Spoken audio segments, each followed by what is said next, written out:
Ricky Williams capped off an unsurpassed career with a 2,000-yard senior season while carrying the weight of the Heisman favorite with ease. Please congratulate all of our 1998 Heisman. From 1973 through 1983, 11 straight running backs won the Heisman. But here's an interesting fact. In the last 3 years, only 2 running backs have been invited to this ceremony. It looks like, John, quarterbacks have taken over. Yes, but if you're looking for one running back to build your program around, look no further than Ricky Williams. I was fortunate to coach him for 3 years, and I knew he was special the first day he ever stepped on the field. And Chris, Ricky Williams has lived up to every few numbers. It may be tough to separate the quarterbacks, but only one running back really dominated college football in 1998. Ricky Williams would become the second Heisman winner from the University of Texas. A little surprising. Really, this is the program with the 4th most wins in college football. But only one guy, Big Earl's in this club. Mr. Campbell made good on a goal he first stated as a freshman on a term paper to take home this trophy. It would be a fitting finale to a dominant run to the Southwest Conference back in those years. It didn't seem like 21 years ago. Not so long ago, this guy had the nickname Little Earl, and that was a high compliment, but we think Ricky Williams has outgrown that nickname.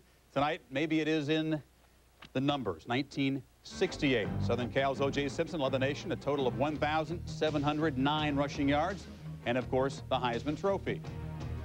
And it was 10 years later, in 1978, Billy Sims of Oklahoma, the nation's leading rusher, more than 1,700 yards. Big jump there, and he also earned the title Heisman Trophy winner. And 10 more years, Barry Sanders in 88 rushed for more yards in a season than anyone in history. Not surprisingly, he won the Heisman.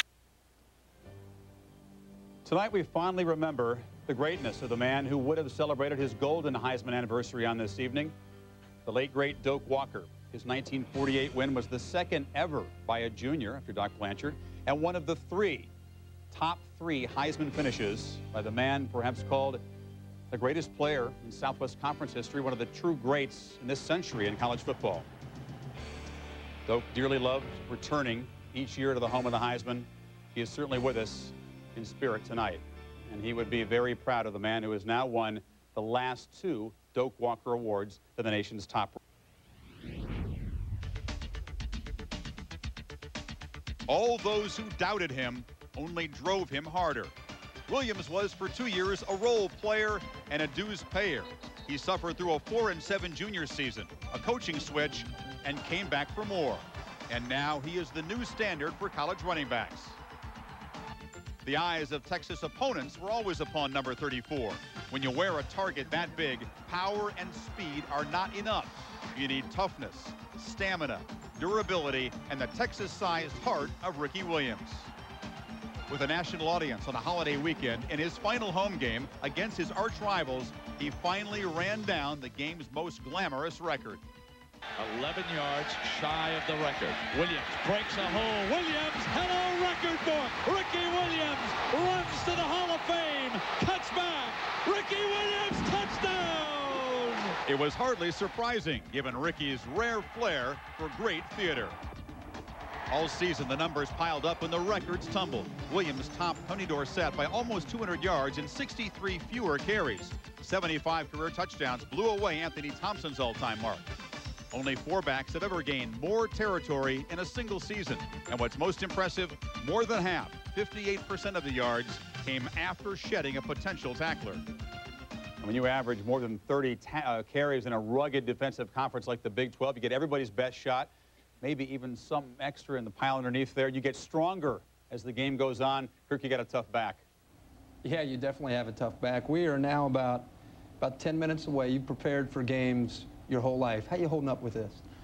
Kind of nervous, but I mean, I'm doing all right. I'm just happy to make people proud of me back home in San Diego and also back home in Austin.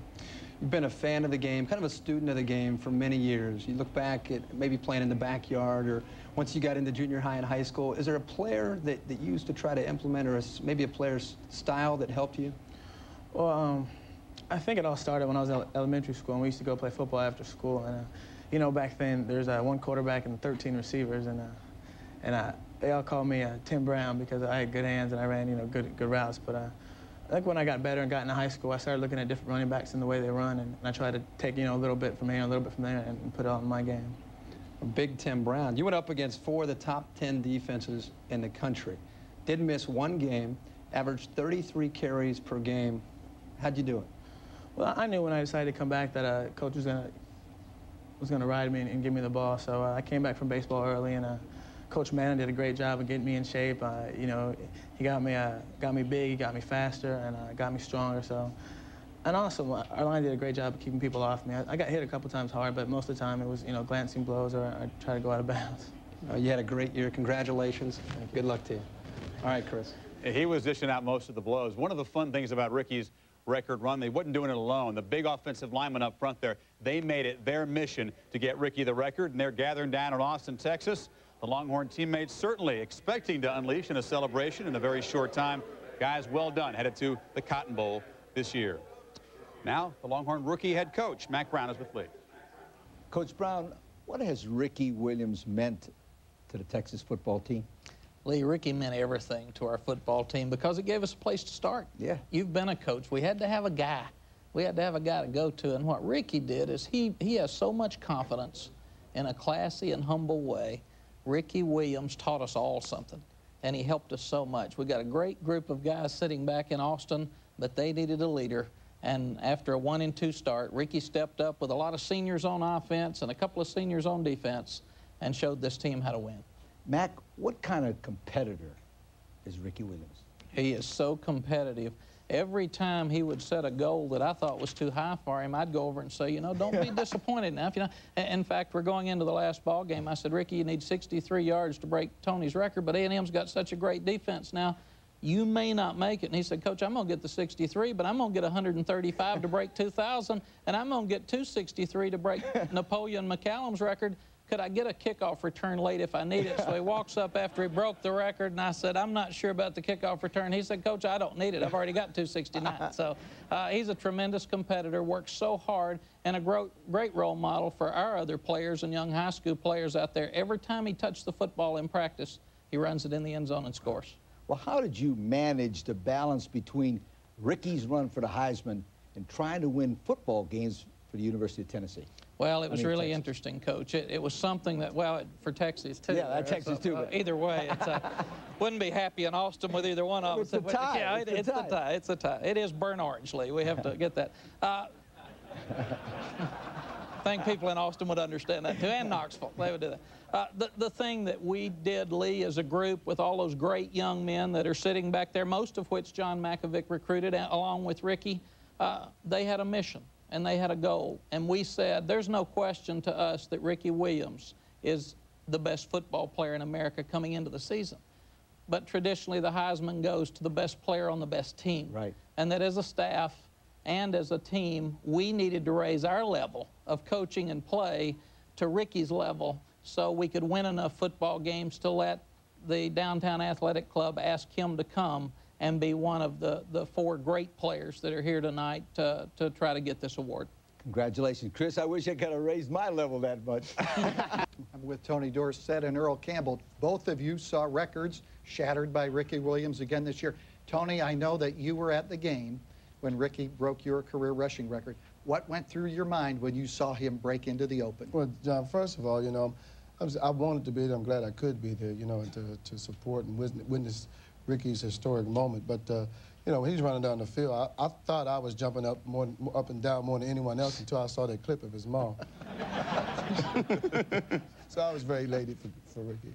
Yeah, Earl, you've been a mentor to Ricky for these past 4 years, and I know you've meant a lot to him.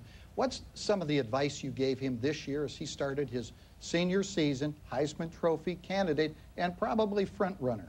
Not a whole lot, you know. When you first bought him there as a freshman, you know, I thought in a roundabout way I was looking at my little son, you know, and the more and more he kind of walked, he kind of moved like I did. But I think at the beginning of the season I wished him the best, and I think in his mind, we never did really talk about it, but I think he knew I was always around somewhere.